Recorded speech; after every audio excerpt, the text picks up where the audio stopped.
সামনে তুমি জান্নাতে হাঁটছিলে, তোমার পায়ের আওয়াজ আমি শুনছিলাম। বেলাল রাদিয়াল্লাহু তাআলা তখন বলেছেন, ইয়া রাসূলুল্লাহ, আমার সেরকম কোনো আমল নাই, তবে আমি যখনই ওযু করি, ওযুর পর 2 রাকাত তাহিয়াতুল ওযু নামাজ আমি সব সময় পড়ি, এটা ভুলি না। আমাদের সমাজ থেকে এটা হারিয়ে গেছে। ওযুর পর তাহিয়াতুল ওযু নামাজ আমরা অনেকে পড়তে যাই না।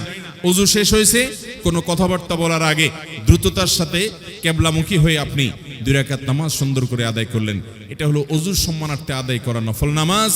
এই নামাজের মাধ্যমে বেলাল রাদিয়াল্লাহু তাআলা আল্লাহ তাআলা এই মর্যাদা দিয়েছেন। তো এই হাদিস থেকে আমরা বুঝলাম, যদি কেউ উত্তম রূপে ওযু করে, যে ওযুতে পানি অপচয় নাই, যে ওযুতে অহেতুক কথাবার্তা নাই, যে ওযুর শুরুতে বিসমিল্লাহ আছে, যে ওযুতে মিসওয়াক আছে, যে ওযুতে উত্তম রূপে ওযু আছে, যে ওযুতে সমস্ত সুন্নাতগুলো প্রতিপালন করা হয়েছে, সুন্দর করে নাকে পানি এবং কুলি করা হয়েছে, এরকম ভালোভাবে ওযু করার পর যে ব্যক্তি নামাজ পড়বে, এরপরে আল্লাহর প্রশংসা করবে, গুণকীর্তন করবে, মর্যাদা বর্ণনা করবে,